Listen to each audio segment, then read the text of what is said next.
Gabon said it was surprising and patronizing for the couple to use their Netflix series to attack the organization, which was Queen Elizabeth's proudest achievement.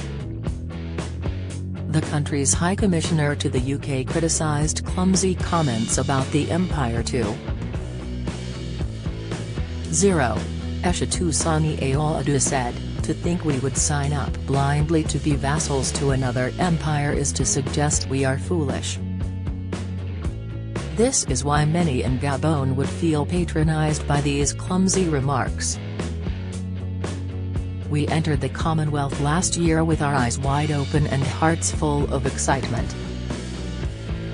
There was astonishment inside the royal household and at the headquarters of the Commonwealth in London that the Sussexes used footage of the Queen to criticise Britain's role in the Commonwealth."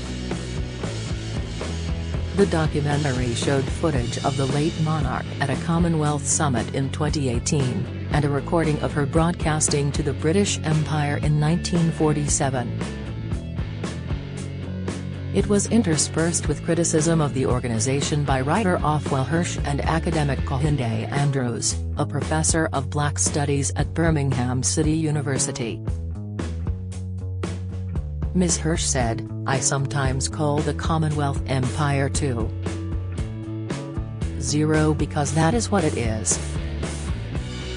Professor Andrews, who has previously claimed that the royal family was deeply embedded in racism, insisted the Commonwealth had not changed from the days of empire, adding, "If you look at the black people in the Commonwealth, well, their conditions are almost just as bad as they were 50 or 100 years ago."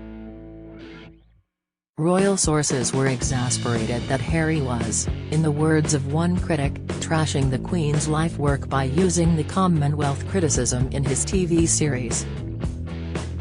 Another said, "That was astonishing. It really did strike at her legacy." At the Commonwealth headquarters in London, staff questioned why Harry and Meghan chose well-known British critics of the organisation and of the monarchy to take part in the series instead of asking member nations why they joined. A Commonwealth source challenged the view that it was perpetuating the empire.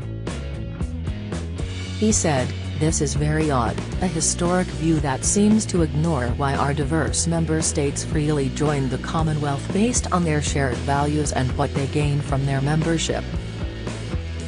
The new Commonwealth is led by our equal members and it is them that direct our work, decide on our priorities and benefit from our successes." The Queen's Commonwealth Trust, which was previously honoured to have Harry and Meghan as its president and vice president, has distanced itself from them.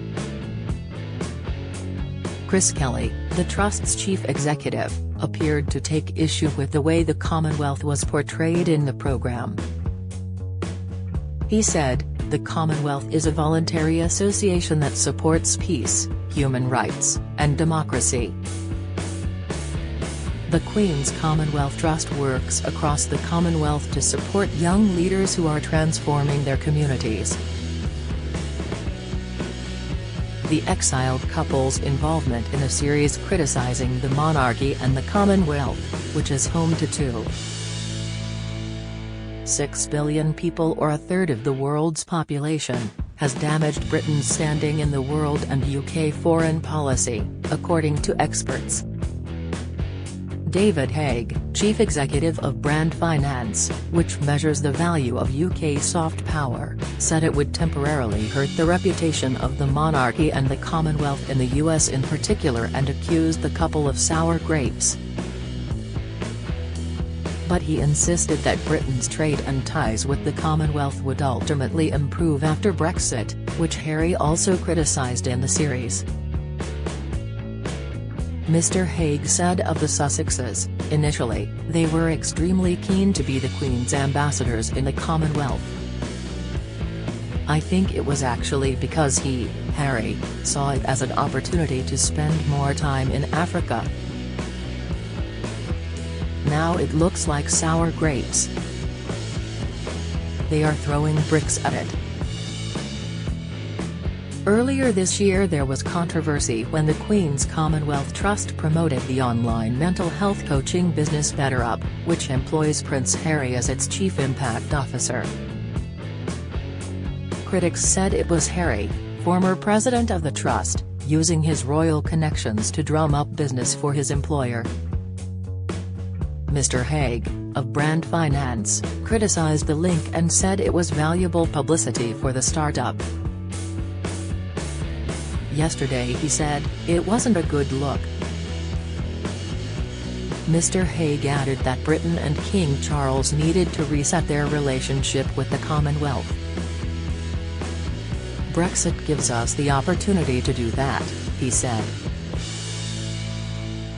Harry and Meghan's actions are not helpful. It is damaging. But eventually the UK will enjoy improved trade and relations with Commonwealth countries because leaving the EU will allow that. When the UK joined the EU in 1973 it had to loosen those ties. The King and his family are expected to visit Commonwealth countries, especially the 14 overseas realms where he is also monarch, next year to celebrate the new reign. They are also expected to adopt new approaches after criticism of Prince William and Kate's tour of the Caribbean earlier this year. King Charles, 74, and Queen Camilla, 75, have vowed to carry on as normal despite the upset caused by Harry and Meghan. They went to the new city of Wrexham yesterday and met two other stars of a documentary series, Hollywood actors Ryan Reynolds and Rob McElhenney at Wrexham's football ground. Although the monarch and his wife would not be filmed by Netflix cameras with Harry and Meghan, they happily agreed for Disney cameras to follow their meeting yesterday with the actors, whose series Welcome to Wrexham, about taking over the club, has proved a hit.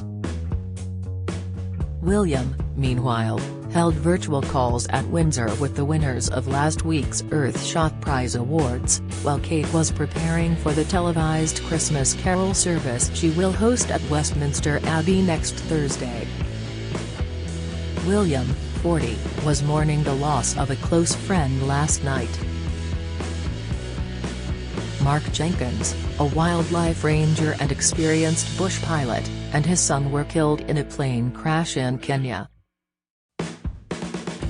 More than 2 million people watched Harry and Meghan's Netflix series in the UK on Thursday. The audience of 2.4 million for the first episode is the biggest single-day audience for any Netflix show since the streaming service joined the rating body BARB in October and was more than double the first-day figure for the latest series of The Crown.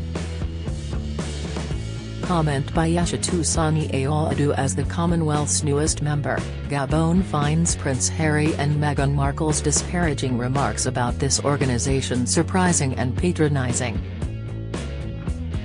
To use a word Harry's grandmother, Queen Elizabeth II, would have understood as a fluent speaker of our official language, we are more than a little disappointed. We are a small nation but we are a proud one. We know full well the realities of imperial exploitation. The French we speak is itself a legacy of rule from Paris. But we are also capable of moving on. French companies have been welcomed here for decades, pumping the oil and gas that made our new nation's economy bloom. France garrisons hundreds of its troops here, our position on the equatorial west coast of Africa giving us strategic importance in a region facing the blight of militant Islamic terrorism. To think we would sign up blindly to be vassals to another empire is to suggest we are foolish. This is why many in Gabon would feel patronized by these remarks. We entered the Commonwealth last year with our eyes wide open. We did it to take our place in a confederacy of equals, because we see strength in diversity and because we acknowledge we have much to learn from others, and much to give. That is what the Commonwealth stands for and why we are proud to be a member. Aissatou Sani Ado is Gabon High Commissioner to the UK.